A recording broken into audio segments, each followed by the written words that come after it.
this year with Conor McGregor and Mike Chandler in their inevitable fight. That's going to be at what weight class? Are they going 235? What is the what weight class they're going to? No, those guys are 55-pounders, but we don't know what we're going to do yet. We're still working on that and figuring that out. What is that? There's a lot of work to do on the Conor fight still. Okay, so that is not a guarantee. I thought that was like assumed whenever the Ultimate Fighter started. Yeah. No, they're going to fight. When isn't guaranteed.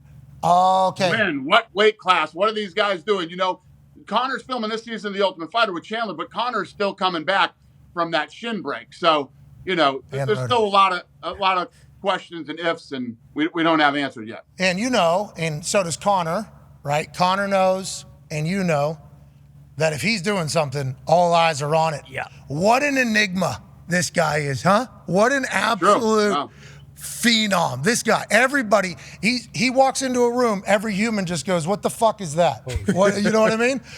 Everybody is fascinated by it. He's taken over globally because who he is. So he knows that business-wise. He's a good businessman. Obviously, we've seen him with the Proper 12 and everything else he's gotten into. So you having to deal with that entire thing while putting the fight together with expectations on there, that's a fun thing to think about for your life. That's really but he's a great partner. Conor is a great partner to work with. Conor and I have never had a problem. You think about this kid went from nobody knew who he was to one of the biggest superstars in all of sports. You've never seen any real public blowouts with me and him. We've never had, because a lot of times when you get to that level of fame and money, it fucks everything up, right? That's never happened with me and Conor. We've always been solid. He's a good businessman. He's a smart kid. He knows what he's doing. That boxing expose with Floyd, I think, proved that because you there, him there, he obviously benefited from that incredibly. I would assume that you would as well. As a fan, as a person that watches the fights, but not like, I don't understand what the fuck's going on over there. I rolled one time, tapped out, 3 times in 1 minute. That's right. The motherfucker had both my arms, Dana. I tapped out both arms that were gonna break in there. As I watch it, it's like Conor getting back in there, John Jones back in there, like Sugar Sean, what he's doing. Like, you have hey, let's go. This is a good time. And then now you're starting the slap league, which I think Pac-Man has a question about for sure. This is a 2-part question, Danny. First and foremost, Ronda Rousey is 36. She look amazing. I seen her working out. Is there any chance that she might come back on the fight? And I see Conor McGregor. I know he's coming back off the shin, but he's one tough son of a bitch. Is there any chance that he might smack the shit out of somebody? that who might come back to fight? Conor. Well, Ronda Rousey to fight at 36 because I seen her working out. She looked good. I'm talking about cage fighting. And then I wanted to know, since McGregor coming off the shin thing, would he be willing to smack the shit out of somebody on that smack? Is he going to be back too, you think?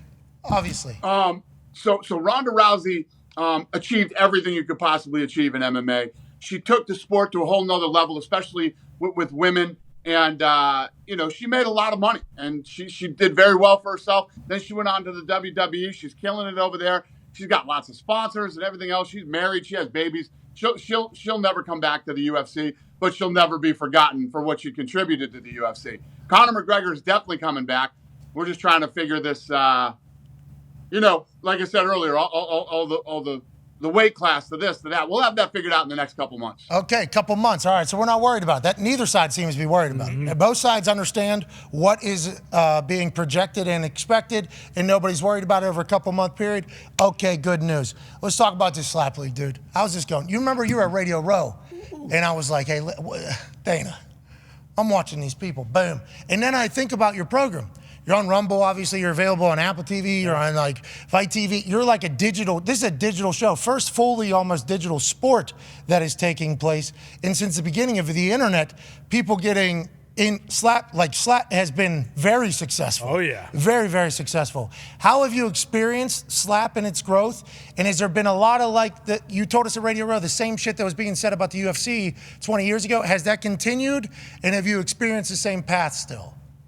Deja vu. It's like deja vu, exactly like the UFC when we first started it. Except more media is actually covering this than covered the UFC. And it doesn't matter whether it's good or bad. These guys in the media have tried to kill this thing since day one. And thank God, I love them all because they helped build this thing into the monster that it is today. A billion views just on TikTok. in 8 weeks. 38.5 million views a week on Instagram. We gave the international rights to Rumble. The episodes as a whole have done 11.5 million views. And if you add YouTube, it's at like 15 million. And I could go on with stats all day long. This thing has been incredibly successful. And I'll announce this here with you guys. I've come to a 2-year deal for Slap. We haven't done a deal yet, but we have a term sheet. I have a term sheet with Rumble for the next 2 years to deliver 2 more episodes of the reality show, Power Slap, and 8 live fights. And I'm working on a deal right now to film season 2 on Fight Island in Abu Dhabi. Whoa! Everybody will remember Fight Island from. Hey, you're doing it. Hey, you're doing business. You're doing business. Yeah. Everybody will remember Fight Island because whenever old COVID came from, COVID came into the world. Okay, COVID did this little jump into the party. Okay, shut down everything. Nobody is allowed to do anything. Of course. Okay, and then nothing's allowed to happen. We have no idea what this is, how capable this is to spread. There's one point where we're all look at each other without glasses. That's right. That was being talked about. And there was no live events taking place. There was no sports. The last sport that was played was Aussie Rules football, the AFL. And it's only because they were so late at night, the message hadn't got to Australia yet that, hey, we're shutting fucking everything down. So they shut everything down.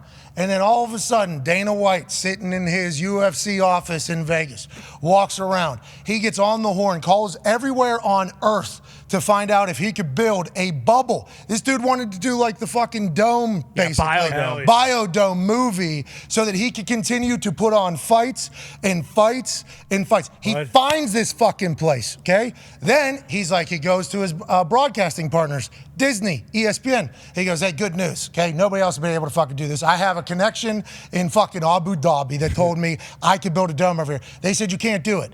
So he had to do a press conference. Okay? In press conferences, you say, you announce that you're stopping things, but then in the press conference, you say, could have done it though. Would like to let everybody know, could have done it if we had to, only being a good partner here. And then we learn slowly of fucking Fight Island. And then there's an event at Fight Island. And then we're like, holy shit, this dude literally went to the other side of Earth and created a fight heaven, it seems like. And now you're gonna try to use it more? Congrats to you, and I know that's something you're very proud of, I would assume. Yeah, thank you. And what was crazy is while we were trying to find solutions to do that, I didn't really tell the media too much because they're a bunch of scumbags. Jesus. And basically what would happen is every time I would, announce something, these pieces of shit would literally reach out and try to get this shit canceled. So I got to a point where it's like, you know what? I'm not telling these fucking people anything. They're on a need-to-know basis. When I need them to know, that's when they'll fucking know. Jesus. It's the same thing with Slap. If you look at what all these fucking scumbags have been writing and doing for the last 8 weeks, they have helped me build this thing into a fucking machine.